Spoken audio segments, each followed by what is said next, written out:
This is Catch the Craze audio mix. We are the heart of the industry. Catch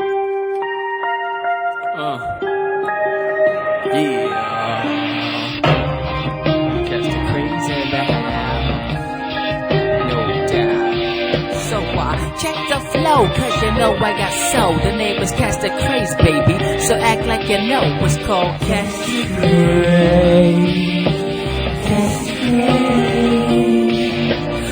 Originator, the crazy creator, giving you a fever with my boy Dreamer Medina. Weekly all the time with the newest and the best. Independence from the north, the south, east, and west. You got the SSS and the devils that are silent. Kiss me comics, cause it ain't all about violence. Neat stuff collects and the brothers, the Dables. Crazy comics in the house are willing and able. The underground sounds from hip hop to rock. Jamming on the saxophone is my boy Philip Clark. Cause I'ma keep it going, cause you know I got to flow. The name is Uncle Sam, like you know, act like you know. Catch the Craze. Catch the Craze. Yeah. I'm bugging now, baby. Catch the Craze. Spread the word, have you heard? Welcome to Catch the Craze podcast, audio mix. I am your host with the most, Sam the Crazy Man Vera. This is George the Dreamer Medina. Oh, snap. He said, this is George the Dreamer Medina. Hey. It's like, how you doing? All right. So, the most anticipated show of the year, of the century. This is it. The award-winning episode. The New York Comic-Con second annual wrap-up on Catch the Craze. What? Boy, I got a lot to talk about. I don't know about you. Yeah, you had to talk me into this one, man. Last year, I volunteered for this. I was at work. When I was at work, you called me at work. I was like, yeah, let's do this show, blah, blah, blah. This year, I'm home, and now, I don't know. I know. I'm not as excited as I was last year. I know, and it's frustrating in a sense. Hold on, I gotta hide my phone. It's frustrating in a sense because I think from an independent standpoint or even from a personal standpoint that mentally and subconsciously I built it up to be bigger than life. Yeah. Because of last year. Right. And you expected more from this year. Yeah. And the end result did not meet my expectation. You know what I mean? In a sense where, you know, it is the most frustrating thing to prepare for. Right. For a New York Comic Con or San Diego, it's extremely stressful and frustrating to prepare for an event. And so the days, the weeks leading up to a show like this, you know, you're trying to dot your I's and cross your T's and making sure this is done and making sure this person did that and making sure that person did that and all this stuff and making sure that, you know, everything's ready and everybody has this and you know, you're getting ready for that event. Right. And all that stress, you know, is going to be worth it because, you know, when you get to that event, everything's just all that's going to go away. You know, because you're going to be having fun. It's going to be bigger than life and you're going to have new experiences and meet new people and all that stuff and, you know, sell unlimited amounts of books and, you know, and I have mixed reviews. Right, me too.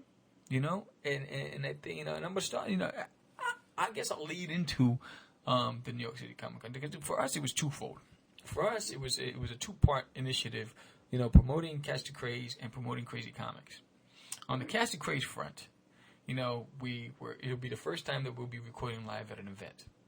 Right. It would be the first time that we would have a street team, if you will, where we'd be out there getting interviews and speaking to the people and to the guests and to the fans and all that stuff, you know, and we have a setup, you know, our microphones will be there at all booked and everything.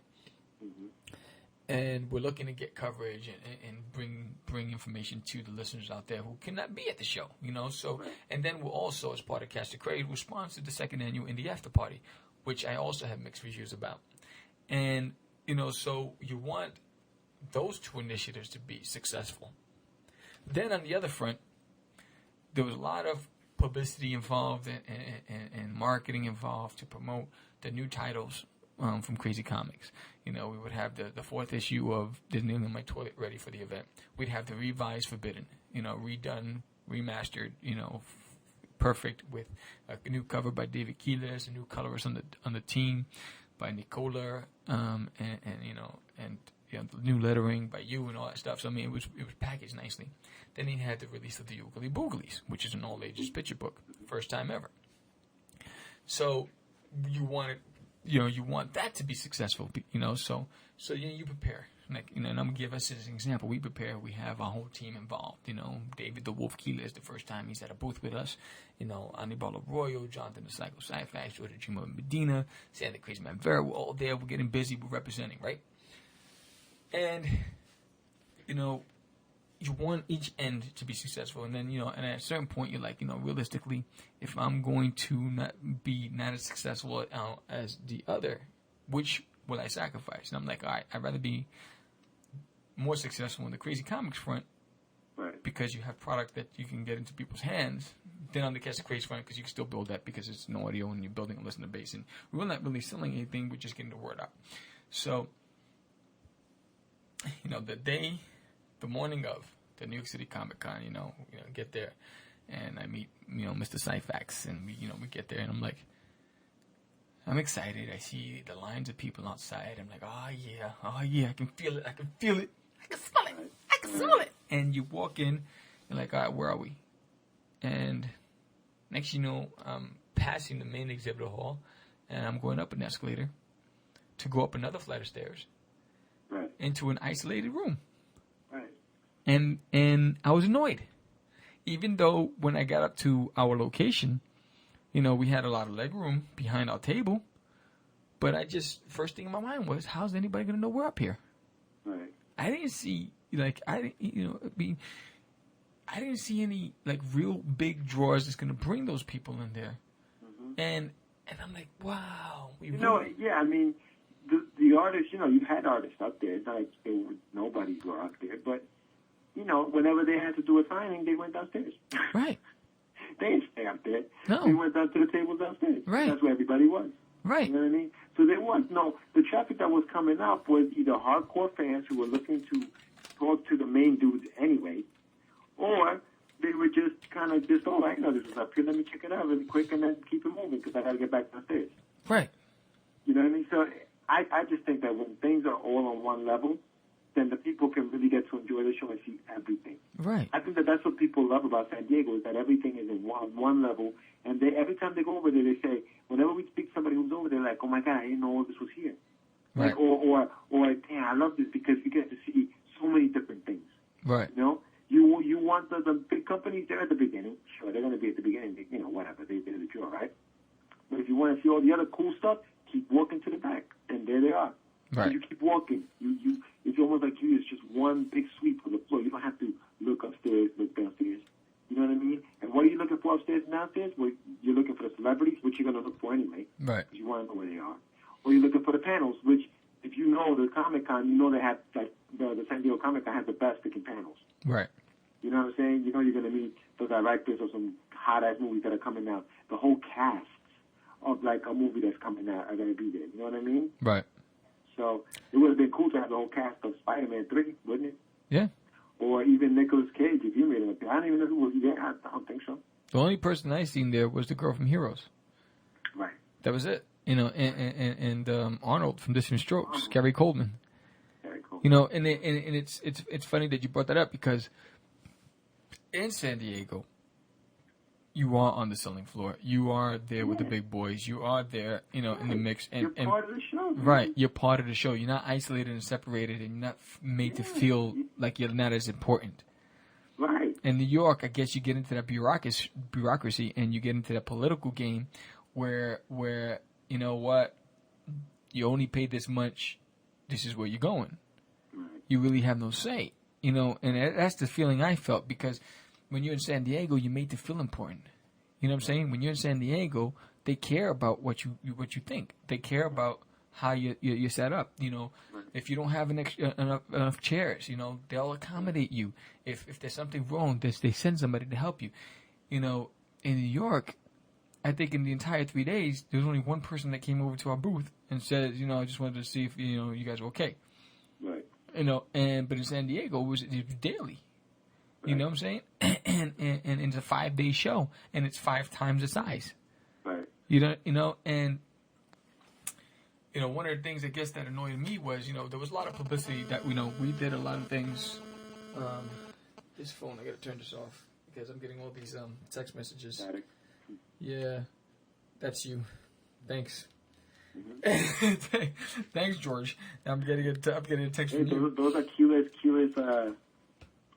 Oh, the sketches? Thumbnails. Oh, so this is the part that really bothered me the most about the New York City Comic Con was the fact that, all right, on that Friday, there was a full page feature of There's an Alien in My Toilet in the New Jersey Journal with a caption on the cover and a photo on the cover. Came out that Friday. Strategically came out by the newspaper themselves to help us get word out, and they did the feature on it.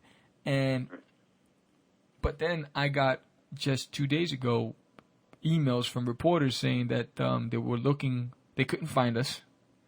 They saw the press, they read the articles, they were looking forward to coming down and seeing us and getting some information and possibly doing features on us, but they couldn't find us at the convention. They didn't think we showed up. Right. That's frustrating.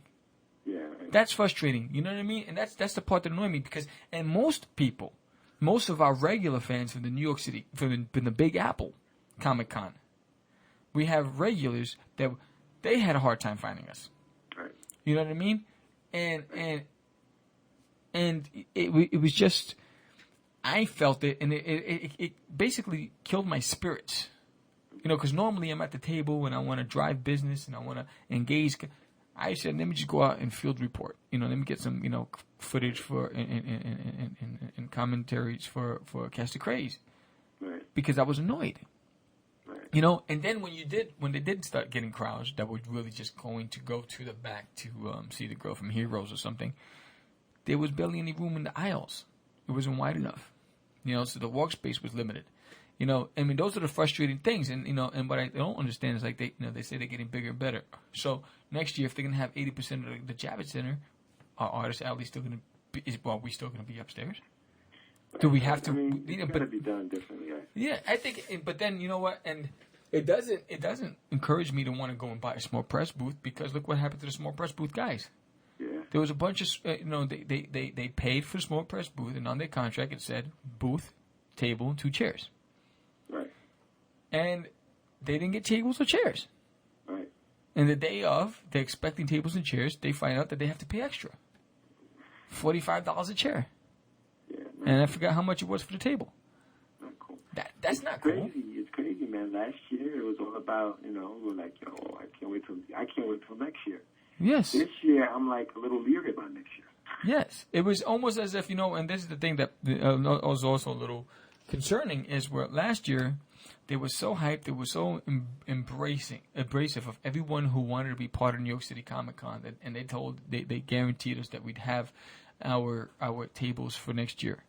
That if we registered at the event next year to secure a table for this year, that it would be done. But the challenges we faced as independents and as small press and as Artist Alley in trying to confirm our tables, even though we were promised because we were exhibitors before the first event, we still wasn't guaranteed, even though at the show they guaranteed us. Right. And I personally had to haggle several months at a time, go back and forth, and like practically grovel. Right. To make sure I got my table. Right. You know what I mean? I'm paying. Dude, I'm paying. I don't understand. You guarantee me. I was one of the first last year. Even this year, one of the things that they said was if somebody else who we feel is more important or maybe drives in more traffic decides they want a table and they said enough, you small guys are out of here. Yes, that was the consensus. At the end of the after party and even at the convention, a lot of the independent publishers were saying that when they went down to register, they were being told. And this is I wasn't told myself, so I'm speculating right now. And they were allegedly told that if there are individuals or people who have a fan base and that'll drive traffic, your table's not guaranteed because they're going to bring in those. They'll get first pick. Right. So if they have a name behind the request, that person gets first pick. Right. And, and one other on the Cast Craze, on the show, on one of the shows that's already up on the site, and there was a gentleman at the after party where he mentioned something, and I thought about it. He said, we are paying for the celebrities to appear. So we're paying for these tables and everything, so the celebrities come for free. Basically, they get, and they charge astronomical fees to get, autographs and their prints and all that other stuff. But, but that's what we're paying for. So, I don't like feeling not important. Right. You know what I mean? Especially from all the work that we do. There's no independence and not. We don't have the mainstream capital. We don't have the mainstream reach. But you know what? We do have a voice, and we do our best. Like, for instance, we promoted the New York City Comic Con all year. Right. We talked about it on every show. We talked about it on the forums. Yeah. We promoted it everywhere. If we were interviewed on the radio, we talked about it. Right. If we were interviewed for an article, we talked about it. You know what I'm saying? So we do it. We're doing our part to get the word out. Right. We're doing our part to get the exposure out, to bring that fan base. Because if the more people that know about it, the better chance it is for everybody. Right. You know what I mean? So on that front, one thing I thought that was creative on the part of New York City Comic Con was on the positive side, was the podcast arena. And when I saw that, I was like, wow, I wish I would have known about that. I would love to have been a part of it. But then when I seen the end result, Wait, you said it then when you what? I would have loved to have been a part of it. Right. To have a booth in the podcasting arena. But then when I looked at the end result, there was nothing different from what we were doing. And, because we did it twofold. We're a publishing company and we're a podcast show. And we were able to accomplish both. Right. While they were just limited to being at their locations or whatever, and they did the same thing. They sent out field reporters and went out in the field, and they had people at the tables. The one thing that they did was, and I think would have been, nice for us to do, is that they had pre-assigned guests on their show that would be doing on-site interviews. Right. And that's pretty cool. But at the same time, but I thought it was pretty good because it also, you have all what they chose is, I think they picked like the top 10 or the top 8 podcast shows. I don't know why they didn't pick us because, we are the best. Anyway, so they picked like the, whatever the top, the most, I guess, noticeable podcasters on the net.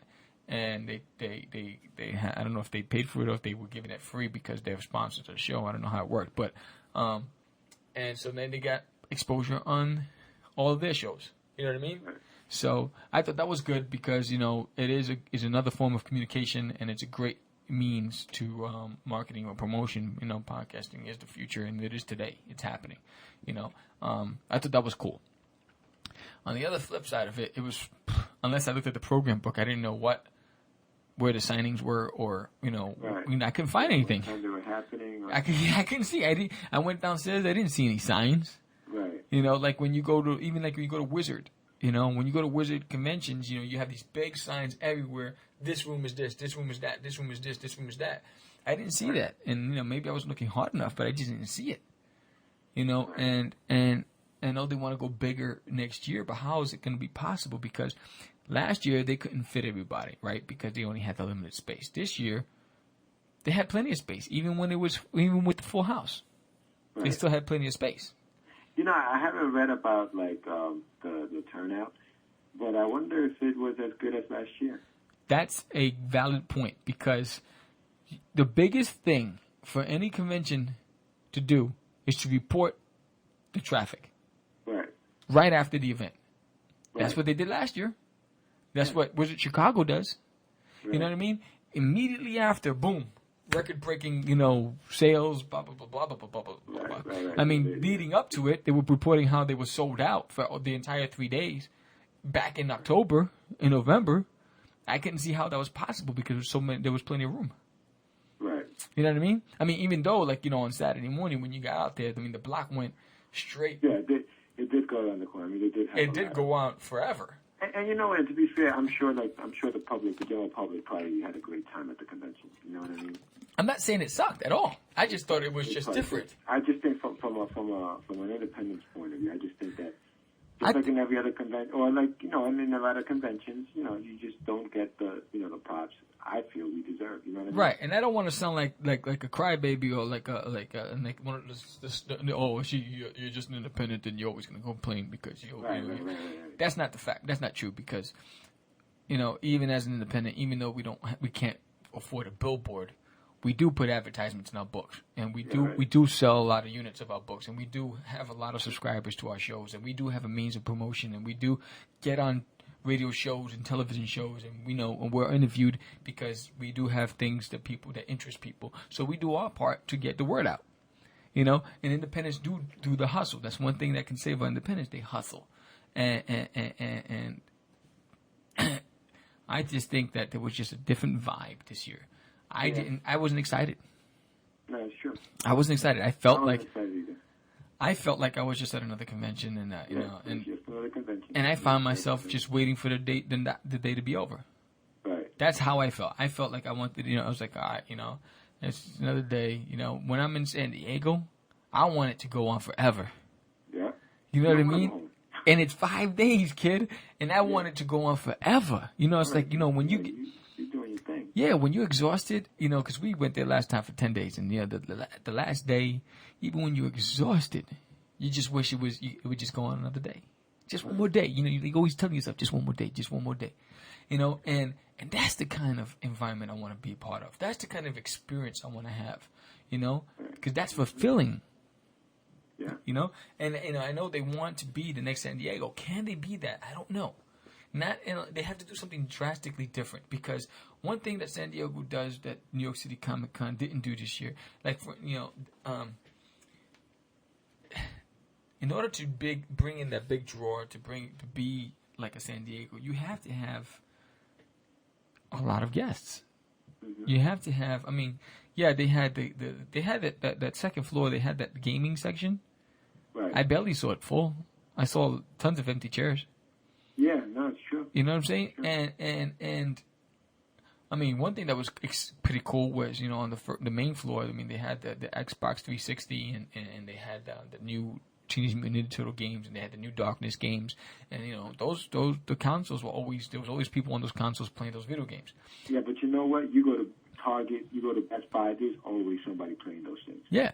So that really doesn't say anything about what was going on there. Right. I think if they're going to want to be San Diego, number one, they have to. It's like licensing. You know what I'm saying? The licensing show. We were small guys, but we were in the same big arena with everybody else. They didn't put the guys who couldn't afford the 100 square foot space, in a different room on a different floor. We were in the same level as Paramount Pictures, as Viacom, as Disney, as Warner Brothers. We're in the same room, and that's licensing, and that's a freaking conglomerate. That's a big venue. Right. That's where money is moving. That's where deals are being made.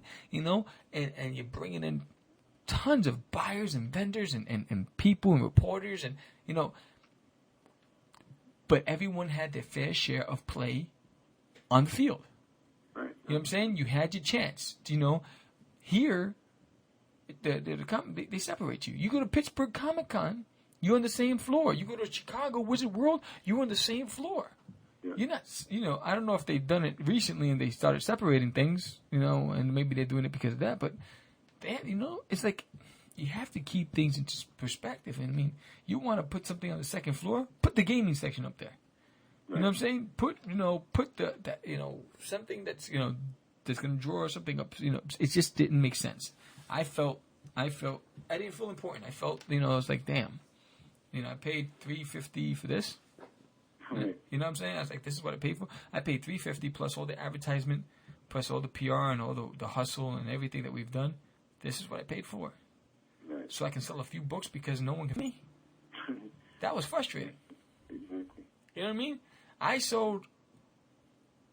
Where was it? We sold there, like we would sell at a regular Big Apple.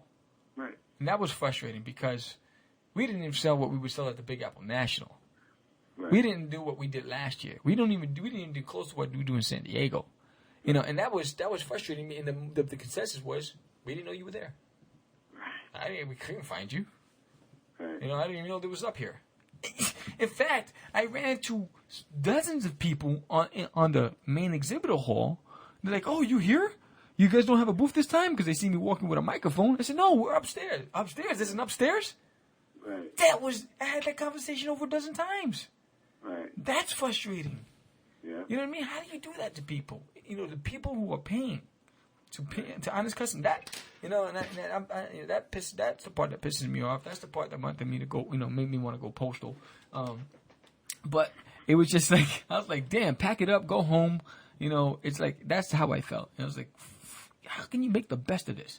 You know, I was glad that the Brisky family found us.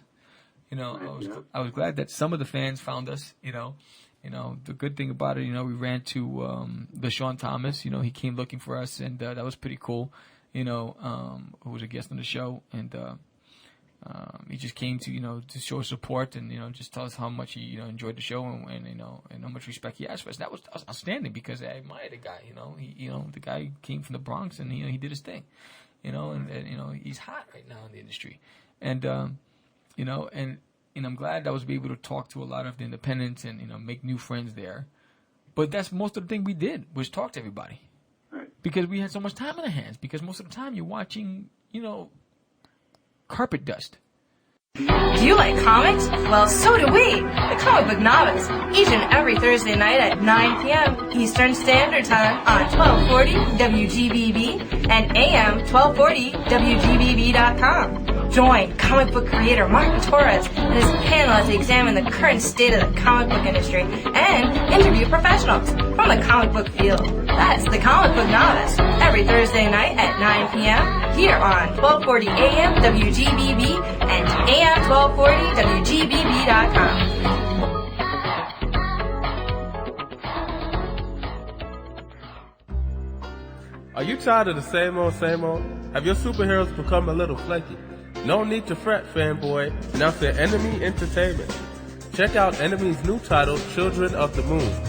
Don't miss out on the events that will change the industry as we know it. For ordering information, contact us at KOTSIS75@yahoo.com. Also great for toilet reading. Hey, we all need some inspiration. In case you haven't heard, the 4th year of Small Press Idol has started over at the Dime Store site. Projects have begun being posted and judged, but it's not too late to join the contest if you're up to it. Projects are being accepted this year through March 25th, so you have until then to get something in and see if you can be voted on to round 2, when the public voting will begin. The URL you want to go to is www.dimestoreproductions.com/smallpress idol/idol07/index.html to read the guidelines and get the links to new projects as they get posted. You're like, you know, how many cracks do you see? You know, I was like, oh, we're going on food runs. You know, forget about the fact that the food was astronomically overpriced. You know what I mean? You go to Starbucks and they charge $2 more than you go to Starbucks down on Midtown. You know, it's like, damn. You know, it's like, dude, you know, Starbucks is a couple bucks away. Then it goes, you know, their response is, so go and walk and freeze. I'm like, all right, gee, thanks.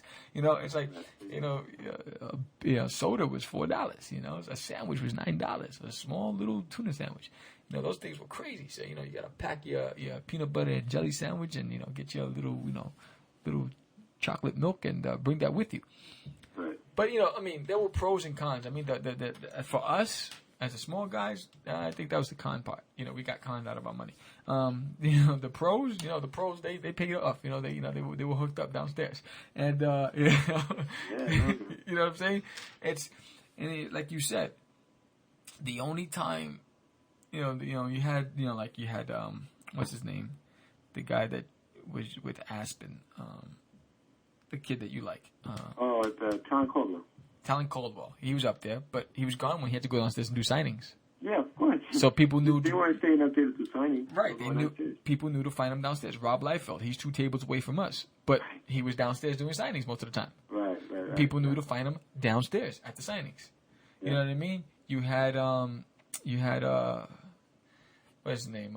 Jimmy Palmiotti downstairs doing signings. You had all these other names downstairs doing signings that people knew to find them downstairs. You know, David Peterson, they found him downstairs. It's just extremely annoying to know that, because, you know, when I first got this, like, oh wow, Rob Liefeld's only 2 tables away from me. I still don't want to say hi, because, you know, I don't know if he's gonna, you know, get annoyed or whatever. But, you know, it's like, he's just, you know, that's pretty cool. We'll probably get a, you know, crowd, but he didn't even get a crowd because most of the time he was downstairs.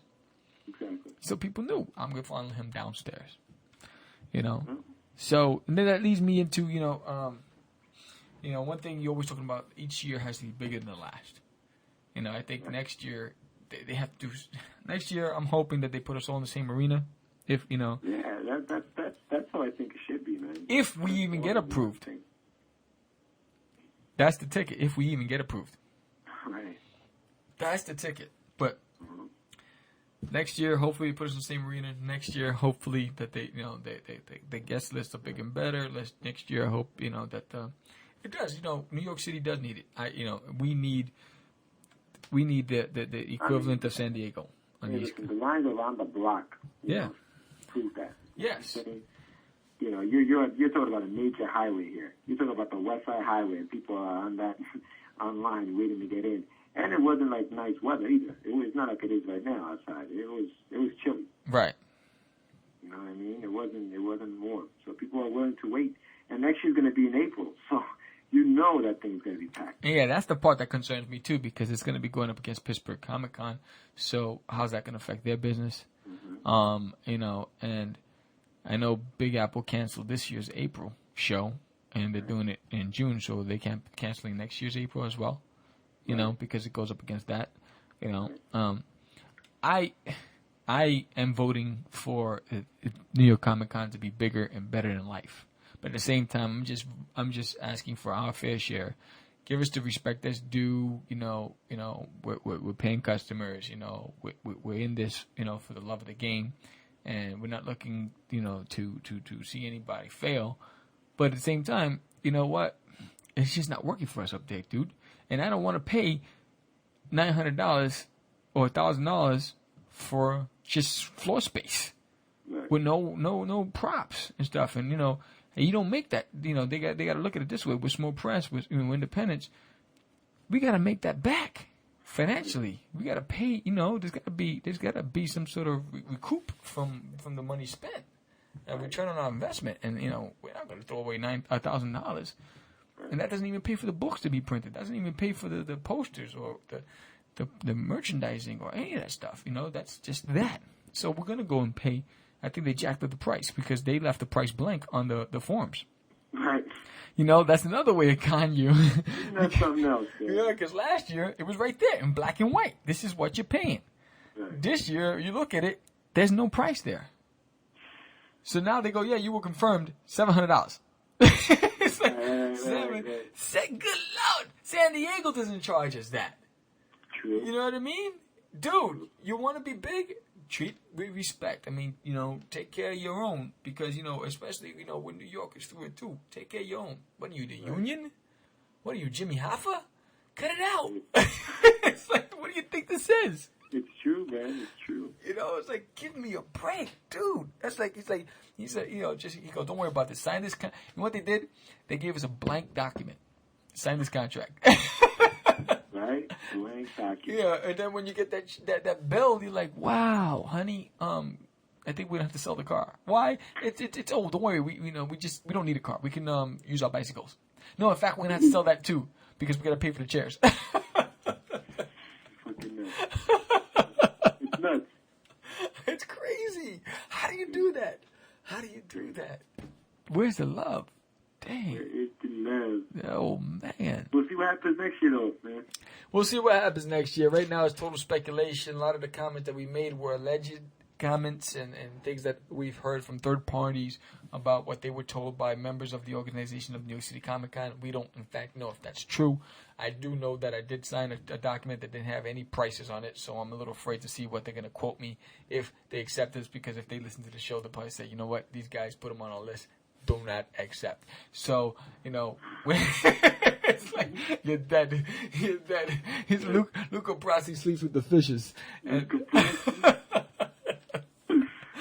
it's like, yo, these crazy guys are never coming to our show ever, and they're gonna call their friends at all the other conventions, put them on the ban list. It's gonna be back in the days when the government, when they thought you were a communist. They thought because they thought celebrity, you were blacklisted. Yeah, that's us. We'd be blacklisted. You know, no retailers are gonna pick us up. You know, no conventions are gonna open the doors to us. They're not gonna answer the phones. Yo, I think my phone's tapped right now. And now we'll see what happens. Come on, we'll see what happens next year. Yeah, we'll see what happens. You know, much love. But anyway, on the other side of things, the New York City, the Indie After Party, the second annual Indie After Party. What were you expecting from the Indie After Party? I don't know. I mean, to be honest with you, I think you went in there expecting a lot. I thought it was going to be, you know, what it was last year, fun, and, you know, we were just going to go out there and kind of bug out. I mean, to be honest with you, I wasn't really, like, expecting it to be, like, crazy, you know? Big, you know, just because of what the show was. Right. You know what I mean? The show wasn't all that great. So I was like, okay, the after party, you know, let's see what happens. So, you know, I was in there going kind of like, you know, with an open mind as to how it was going to be. See, with me is, I think of it like a promoter. It's like, all right, Mike Tyson, you know, I'm Don King, right? I'm putting together a headlining fight, right? I'm making sure this fight is going to be on pay-per-view. I'm making sure that it's going to be the fight of the century. Bam, the fight's over. Next year, I'm going to make sure that fight and those tickets sell through the roof. It's going to be better and bigger, and it draws the crowd and gets all the press hype and all that stuff. And this is my thinking, and I do kick myself because I wasn't as involved. All I did was, you know, sponsor it and help promote, but I wasn't as involved as I should have been. Because one thing, even though it's comic books and even though it was an indie after party, I think independents need press. Mm-hmm. I think the indie after party is a great way to get press. Right. If it's done in a way that's going to make people want to call their friends and say, yo, you want to leave that party and come here. Right. Yo, this is the party you want to talk about for days after. Right. This is the kind of, you know, thing that you wanted. You know, it was great that we had 2 floors. And at one point, both floors were full. It was like at the first part of the party, the first half hour. Right. But then when people saw what it was, you know, like, you know, it wasn't as hyped and crazy that, you know, that it was anticipated to be. A lot of people started going to the other parties. Right. And I think what we could have done differently, in a sense, was, number one, I didn't like the arrangement, and you know, because they had the food upstairs. But then they have these big King Arthur Knights of the Round Table tables. They were just huge. You have these big, huge tables, and everybody planted themselves on the tables, and the rest of the people standing there. So now you have a 3.5-foot walk space to the back of the room where they had the food to get between those tables. So now you have a line. You have a cheese line. You know, it's wick time, and people go to get their cheese and their milk and bring it home. And that's what you had. And so then there was that frustrating part because as soon as somebody, you know, these guys, the caterers put the food down, it was gone because the first 10 people in the front of the line got the food, and the rest of them, everybody else had to wait another half hour until they replenished. Right. So that in itself, the food should have been on the first level downstairs with the seating. In the second level, those tables should have been out of there. Right. I would have got rid of those tables. I would have had a couple of side chairs around the perimeter of the floor, but leave more standing room for talking and you know, and having fun. And if people wanted to dance, dance. You know what I mean? That's number one. That's the first observation I made. The second was the DJ gone next year. He shouldn't be there. And the songs from last year were played again this year. So it's like, you know, you did have live performances, but you were playing the same songs. And I think what you want to do is you want to elevate the game. You want to have a different score list. You want to have a different selection. And then you also want to have music that's going to make people want to lose control. Music makes me lose control. You know what I'm saying? You want to walk into, don't you think the government was all like me? You know what I'm saying? You want to walk into like Busta Rhymes. You want to walk into something that's going to make you want, oh, bop, bam. You know, something that's going to get everybody hyped. And that's what I'm thinking is that in my mind, I'm like, wow, you know, you want to jam For me, I think if we do, contribute to next year, if we do, if we even involved in New York City Comic Con at all, if we do go, and if we're involved in the independent after party, I think number one, you don't want your regular nobody knows who you are DJ. If I'm gonna pay money to sponsor a show, I'm gonna get me a name out there, someone that's gonna be able to jam, someone's gonna be able to bring in, make people jump, who knows how to. Well, maybe the thing is also the venue where it's being held. You know what I mean? Maybe. Yeah, and that's not. If it's. I don't know what the politics behind it were. Like, was this guy was like, no, you can't move that, or you got to keep that there, or you got, you can't do this, you can't do that. Yeah, I don't know what happened. No, I just think. And at the same time, I think also for instance, the problem I had there was. Like when I got there, I wanted to put my back on the back, and the DJ had an attitude. Right. My mind, I'm like, dude, I'm paying for you to be here. Shut up and put my bag there. You know what I mean? You're not gonna tell me I'm not putting my bag there. And that was the frustrating. I didn't even know who this cat was. You know what I'm saying? But I know I'm paying for this guy. And it's like that was frustrating alone in itself. And the second thing is he had to cut out early, so he had to take his mixers. So the live performances had to stop early. I'm paying for that? You know what I'm saying? If I would have known that, I found that after the fact, I would be like, no, I'm not paying you up front. I'll wait till the show's over, and then when it's time for you to collect, I'll give you half the money. You want the rest of the money? You stay until the show was over. Right. You know what I mean? That's the way I work. And that's I don't know if that went down that way. I don't know what's up because I was a little annoyed anyway. But I think for an indie after party, forget about the fact that it's comic books. It's a party. Just use the word party. When you think party, you want crazy. When you hear the word party, you want. And if it's going to be an annual, it has to be. It's got to be progression. There has to be a change in tempo. You have to go from here to there. Right. You can't stay here in this playing field because what's going to happen is the word's going to get out and no one's going to come. So what's going to happen is there's going to be a lot of sponsors it's just going to be a hangout. Mm-hmm. And if that's how people want it to be, if you just want it to be a hangout where people just talk, fine. But if you want it to be a venue where possibility of you getting more press, possibility of you networking with the right people, possibility, whatever it is, and you want to have fun and party, then it has to, the venue has to get better. It can't just stay stagnant. It can't remain the same way. And that's just me talking, and people might not agree with me. One thing, it's like, it's like going to a family party, like a kid's birthday party. All the adults are sitting at the table drinking or whatever while the kids are over there, and that's how it felt. It's like you had the cliques that knew each other that sat at tables. You know what I'm saying? They went and planted themselves. And they didn't socialize with the rest of the place. You know what I'm saying? So, dude, go out there and find out who that cat is. Go out there and find out who she is. Introduce yourself. Walk over. Like we did. We forced ourselves into these people's faces. Right. Who are you? What do you do? Get on the mic. Get your voice heard because you're standing here talking to the three guys you came with all night. The party is about mingling. It's about getting to know each other. It's about building bridges. And all I saw was clicks. Yeah. Well, that's like you said. That's your opinion. And people party differently. To them, maybe that was a party. You talk to them, they're like, "Yo, I had a blast at that party." You know what I mean? Maybe that's just the way they party. Maybe I didn't drink enough, but I was like, yo. Honestly, I think that if next year something like that goes down, I agree. And you know what? Maybe it's a cultural difference. You know what I mean? To me, when I hear party, I hear music. Yes. I hear dancing. Yes. I hear people bugging out. Right. When you come back the next day and be like, "Yo, I can't believe you did that night." Yes. I can't believe, did you see? Yo, that kid can dance. You saw how he was moving up on the bed. Yes. To me, that's the party. That's just where I come from. Since I was a little kid. And the parties went from 8 o'clock at night to like 8 o'clock in the morning. Yes. People did not want to leave. That was the party. Right. You know what I mean? Maybe this is what it is. You know what I mean? People party differently. I think that you're right. The DJ was weak. Wasn't a good DJ at all.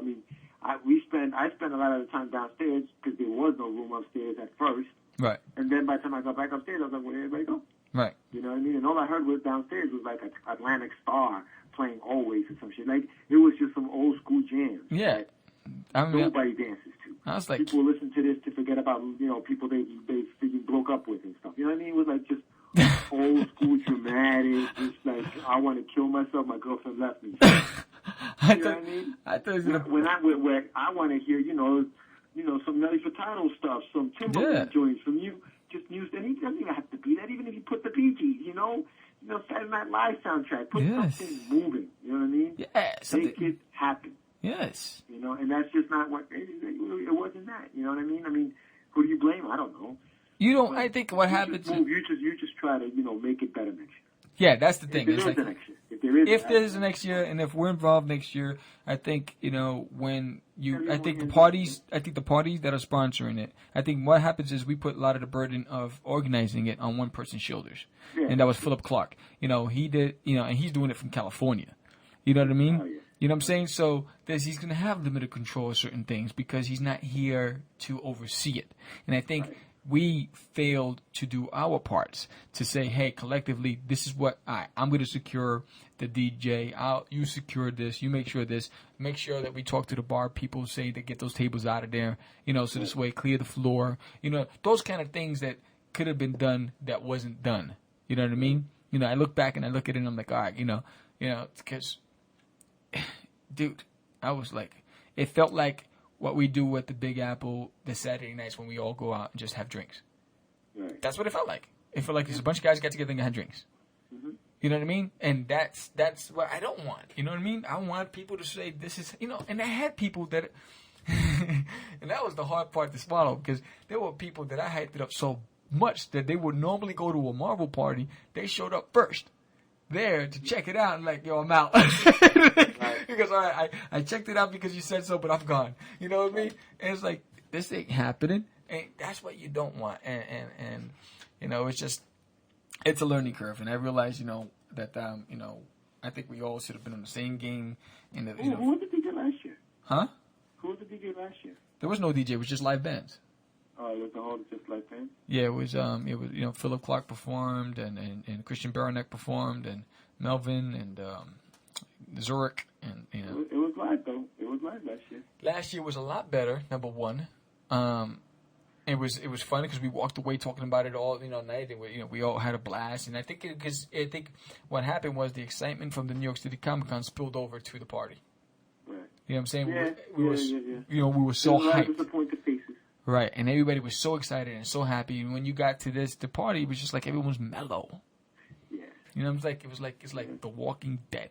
It was like I was like Robert Kirkman book. I was like, wow. I just couldn't dig it. I was like, man, where are these other parties going down? A lot of people came on stage and just like, all right, well, there's another party going on, so I'll talk to you guys later. Yeah, people came in and said, yo, I came to check it out because you said so. I'm going up there, and it bounced. You know, like, bounce. Come on, bounce. I was like, wow, I'm sorry. I'm so sorry. I was afraid to go upstairs. We were hanging out on the main floor most of the time. I was like, yo, I didn't even want to put the camera on. That's how frustrated I was because when I first. What I think the food comes too early. I think Yes. the food needs to come like Last. 2 hours into the party. Yeah. Make sure people stay because people came for the food and bounced. Yes. You know what I'm saying? People came, oh, it's free food, I'm out. You know Yes. what I mean? And we got stuck eating Subway downstairs. yeah, because I couldn't even get anything. Right. The savages. All I got was this jalapeno cheddar popper that when I bit into it exploded my throat, and it felt like someone threw acid in the back of my throat. It was disgusting, and it was I was dying. I was gagging. I was like, what the hell is this? Yes, indeed, sir. I was like, I'm being attacked. Nah, me too. I was like, I thought it was chicken or something. You bit into that thing. I was like, what the hell is this? And then people talking about, oh yeah, I had chicken wings and I had this. I said, you had chicken? I said, I had one jalapeno popper. I was like, whatever that shit was. And I paid to starve. I was like, and I paid for that DJ? Are you kidding me? I said, I got robbed. I know. This is crazy. The whole weekend was just like, I was like, damn, what's going on here?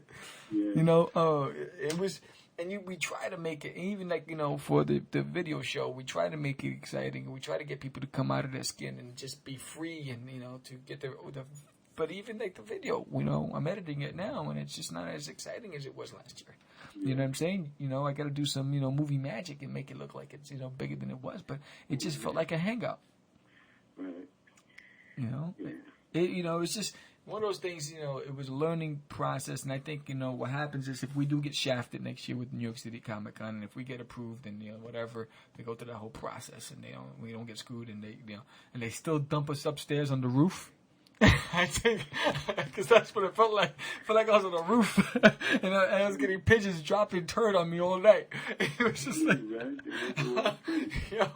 and that Friday night, I was like, wow, good Lord, we're here at 9 o'clock. I was like, you guys were there till late. We were there at 9 o'clock. I was like, good. And they didn't even announce it. It was like 9:30 when they were still haven't announced it. They didn't shut off the lights. I was like, good Lord, when are we leaving? I was like, yo, John, back up. I'm out. I'm not staying here till midnight. Hell with this. He was like, get me out. And it's funny because some of the other publishers were like, yo, let's go out to drink. I said, I'm not drinking, dude. I've been here all morning. I've been here from 8 to 9:30 at night. Are you crazy? That's 13 and a half hours. Get out of here. I'm home. It was nuts.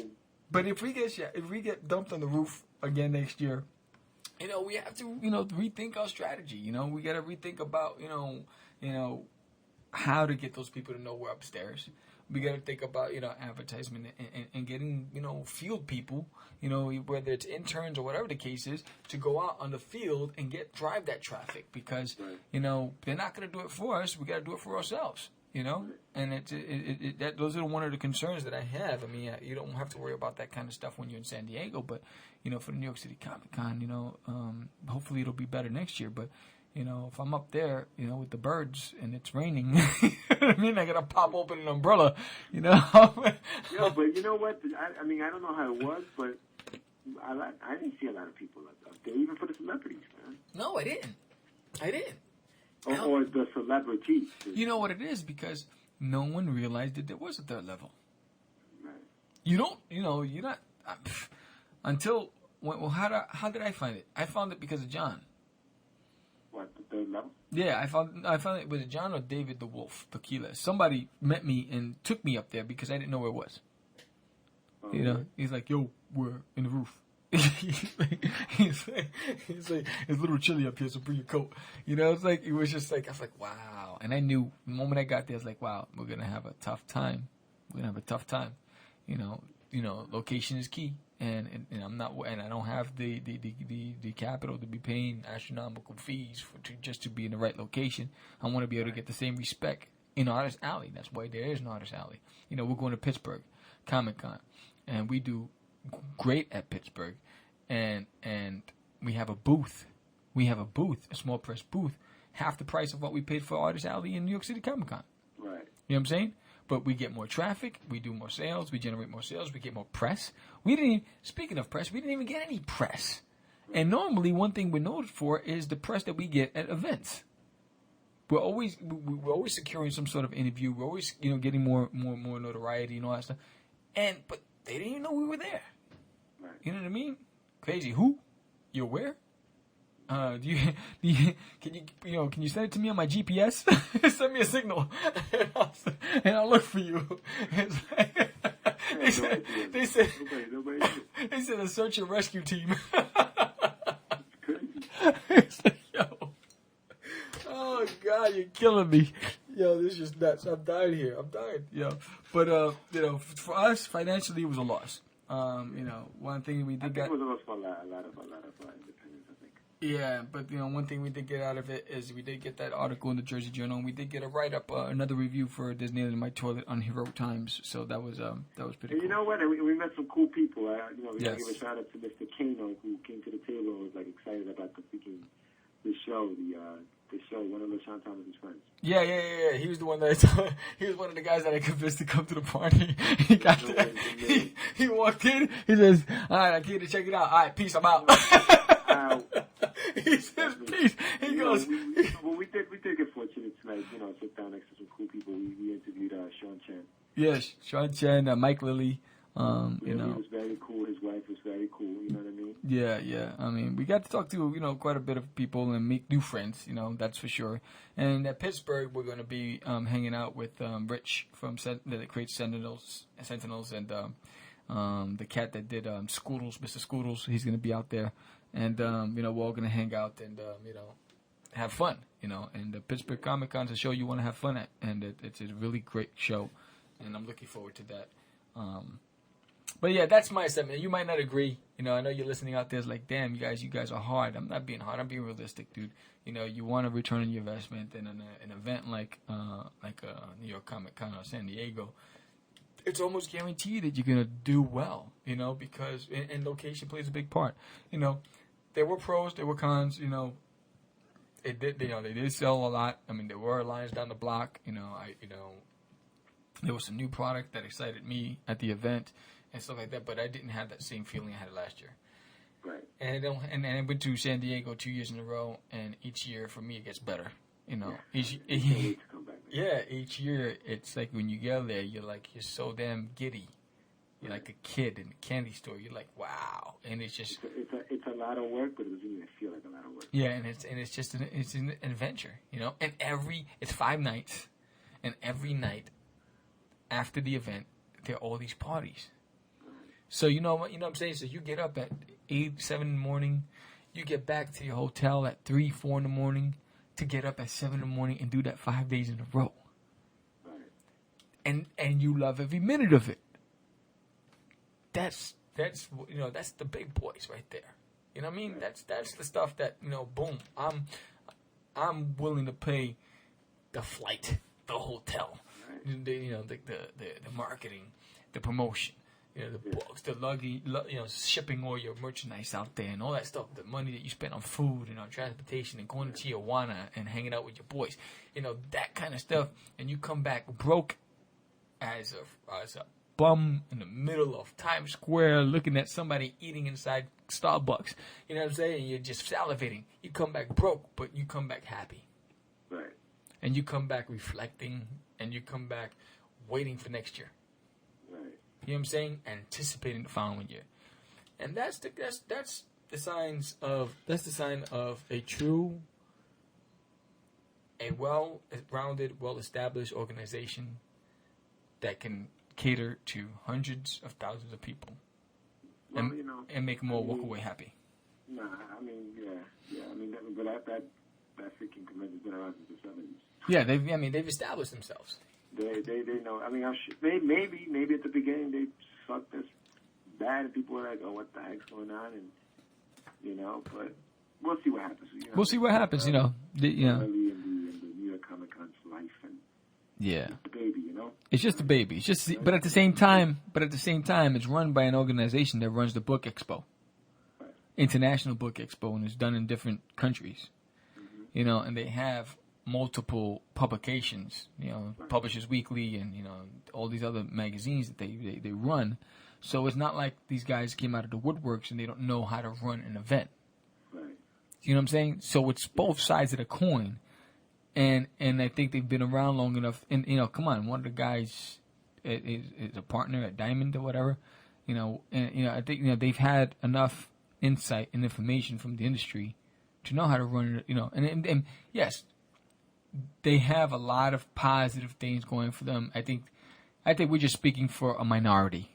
But you know what? Yeah, but you know what? I think they're still learning. Yeah. I mean, they're still learning the industry itself, It's different, comic books and books are two different things, Yeah. You don't have too many independent book companies or whatever. You know what I mean? You don't have independent people who print out books. You just the big dogs. That's all they have. No, because even at the New York City Comic Con, there was a family. They were self-publishers of a novel, and I'm sure they have that at the book expos. They were self-publishers. They went and took their hard-earned cash and went and had actual hardcover novels printed up and manufactured. And they're looking for a publisher to distribute them. Right. You know what I'm saying? And, so I'm sure there's plenty of those people around that go to the book expo. It's No excuses. No, he's like, yo, Sam, it doesn't matter what I say. Every time I say something, you got to answer. No excuses. No excuses. I'm trying to give them the benefit of the doubt. No, I mean, yeah, they deserve the benefit of the doubt. I just think, from... I think that they do have to learn from... We look at it as a mistake. They may see it as, shit, we made our money, so who cares? You know what I mean? they see it as, you know what, dude, we don't really need you because we got everybody else. You know what I'm saying? We're giving you the crumbs. Take it, eat it, enjoy it. You know, whatever. Right. You know, that's how it could be looked at because it's New York and that's how it happens in New York. You know what I mean? Right. You know, the small guy finishes last. You know what I'm saying? But that's if they're looking at it that way. I just felt, and I'm just speaking for me, and based on the conversations that we've had with other publishers in the Artist Alley arena, and even in the small press section, and the consensus was from small press and from Artist Alley, for the people that we spoke to, was that they felt shafted. Right. You know, and that's just from that point. I'm sure people had fun, but you know what? I didn't see it all over the news like we saw the first one. I didn't see all the commercials busting out. I didn't hear all the after comments afterwards. I didn't read about it in the newspapers like we did last year when it was on everything from the New York Times to Daily News to this and that. You know what I mean? So I don't know what that's about. You know what I'm saying? So there's a lot of things that were different, this year as opposed to last year. There was just so much hype involved in the whole thing. You heard it on the radio stations. You saw it on the commercials. You saw it on the buses. You saw it on, in every newspaper you saw it was there. Boom, boom, boom. New York was talking about the New York Comic Con. Right. Just like when you go to San Diego, every bus has the San Diego Comic Con on it. Right. The whole city just... The whole city embraces it. You know what I'm saying? This didn't happen this year. I didn't see that. Yeah. Maybe I had freaking horse blinds on, but I didn't see it. Right. Last year I saw it. It was all over there. It was stamped in your forehead. You walked down the street, people were having seizures. New York Comic Con! New York Comic Con! People come from all over the freaking world and stuff. Yeah. Yeah. People sneak out of Mexico to come, you know what I'm saying? Yes, orale vato loco. You know what I mean? It's just, I like to see what happens next year. I hope we get approved. If we do get, placed in that room, the punish room. if we get put in solitary confinement, we just have to rethink our game plan. If we know ahead of time, then we got to think about how many people we're gonna need on the floor driving traffic. Right. Because it's not gonna come, and they're not gonna know we're there. We gotta think about whether or not we put an advertisement in a magazine like Wizard, to identify our location, and we gotta think about whether we partner with some retailers to get some promotional material there. We got to think there's a lot of things to think about to make sure that, we're not getting the short end of the stick, just because we're in a location that's not as easily locatable as the main exhibit hall. You know what I mean? Because to think about it, I got to go up 2 flights. You know what I'm saying? People they walk around the entire exhibit hall. They're like, oh, I got to go up there. And then when they walk in there, they go, oh, it's just a bunch of tables. There's no glitz and glamour up there. There's no all this beautiful stuff going on. There's a bunch of tables and people sitting behind tables. And so your first response is like, oh, I'm gonna go back down there where it's exciting, it's colorful, it's vibrant, it's hustle and bustle, and it's those kind of things. So I said put the gamers upstairs and put us back in where we need to be. That's my end. I know the gamers bring in more people than you do, you lousy. Yeah, I was like. Hey, but that's, you might think differently. Check out our blog on our opinions of the event and on the indie after party. I'm still not finished. It's entitled Surviving Comic Con, and George's he wrote one called what a difference a year makes. So, and let us know what you think. I mean, whether or not you agree or disagree, and tell us why. It's not something we're gonna fight about. But this is how we felt. I just felt that we had a potential to do, to move a certain amount of units and to expose our product to a larger number of people that we actually did. And a lot of it was, and this firsthand, people just couldn't find us. And this is even from press. I got press contacting me saying we couldn't find you. And that's unfortunate, and it was frustrating for me. But, the other side of it, there was some good things about it, and I know when I was walking the place, I wanted to stay on the main exhibit hall. Right. I didn't want to go back up to my little room. I didn't want to go back to the attic, you know? You get punished. I was like, oh man, please, Dad, don't make me, you know. But, you know, and then for the guys at New York City, the indie after party dudes, you know, it's a learning process for all of us. You know, I thought, you know, I don't know if you guys agree with me, you know, but that's what I felt. You know, you guys can ban me and, you know, saying, you know what, forget you guys. We don't love you anymore. But, you know, it is what it is. You know, I think, you know, next year we have a potential to be better, but we have to, you know, live it and we have to prove it. And the only way to prove it is by, you know, stepping up the game and making people get on those cell phones and say, yo, dude, get over here. You need to come here. And the only way they're going to do that is if we step up the game, we, you know, bring up the pace and get that party started. You know what I'm saying? Yes, sir. You want to get, you know, jiggling, baby. Go ahead, baby. Get jiggling, baby. Uncle L, future of the fun. You know what I'm saying? Crazy man. It's getting late. Huh? Yeah, no, it's getting late. It's like 5 in the morning. I'm Sam the Crazy Man Vera, and this is our report of the New York City Comic Con and the second annual Indie After Party. What do you think? Do you agree with us? Do you not agree with us? Let us know on our forum.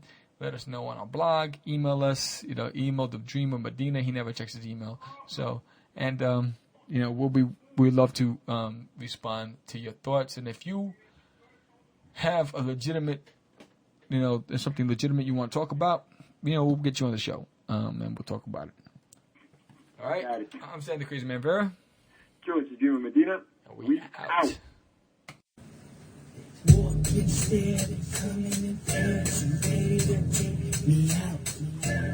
Philip Clark, Dream Child Press. You're watching Catch the Craze podcast. That's what Wonder Activation, and you're watching Catch the Craze. And you're watching Catch the Craze podcast. Why are writers, publishers, artists, animators, and musicians running to Catch the Craze podcast audio mix? Because we deliver each week, all the time, on time. A show dedicated to the small guy.